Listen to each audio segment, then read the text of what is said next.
Баршаңызға сәлем, арнамды көргеніме қуаныштымын. Бүгін сіздермен осындай өте дәмді, керемет, пайдалы қайнатпа сорпаның жасалу рецептісімен бөлісетін боламын.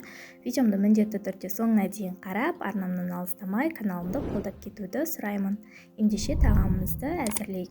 Ең алдымен алдын ала ұсақтап бөліктерге бөліп алған сүйек еттерімізді қазанымызға салып, үстіне қажетті мөлшерде суымызды құйып, қазанымызды газымызге қойып қайнататын боламыз.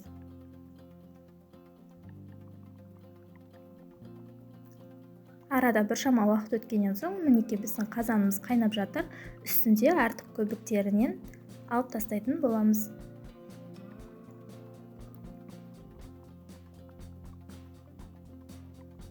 Содан соң қазанымыздың астын баяулатып қойып, одан әрмен қазанымызды қайнататын боламыз.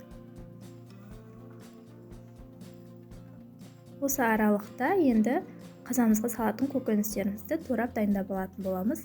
Алдын ала жуып, аршып тазалап алған картоптарымызды осылай видеодағыдай қатты ұсақ та, қатты қалың да емес, орташа етіп турап шығамыз.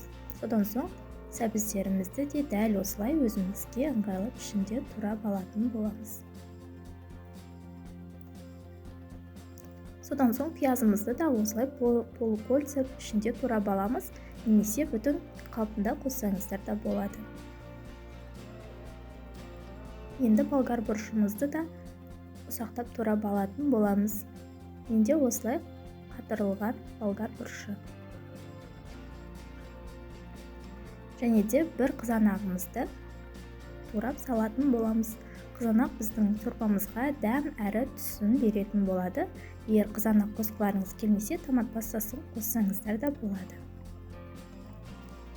Мінекей қазанымыз қайнап жатыр. Енді үстінен пиязымызды, болгар бұрышын және де сәбізімізді, содан соң қызанағымызды салып, қазанымыздың қайнағанын күтетін боламыз.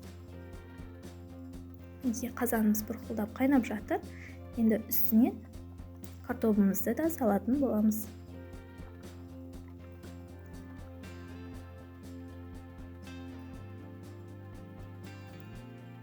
Және де тұзын көретін боламыз. Тұзы кем болса, аздап тұз салып жіберсеңіздер де болады. Арада біршама уақыт өткеннен соң мінекей біздің тағамымыз пісуге жақындады. Енді лаваш жапырақтарын салып, қазанымыздың астын өшіріп, 5 минуттан соң кесемізге құйып дастарханға ұсына берсек болады. Біздің тағамымыз дайын. Мінекей достар, көріп тұрғандарыңыздай өте керемет, пайдалы, ешқандай артық майсыз керемет тағамымыз дайын болды. Міндетті түрде жасап көріңіздер. Рецептінің толық құрамын төменгі описание бөліміне жазып қалдыратын боламын. Достар, видеомды соңына дейін көргендеріңіз үшін рахмет. Сіздермен болған Ариана. Видеом ұнаса міндетті түрде лайк басып, комментарий қалдырып, және де арнамда жаңа көрермен болсаңыз тіркеліп, жанында тұрған қоңырауша белгісін басып қоюды ұмытпаңыз. Сол кезде сіздер менің алдағы жаңа рецепттерімнің алғашқы көрермені боласыздар. Астарыңыз дәмді болсын. Келесі кездескенше сау болыңыздар.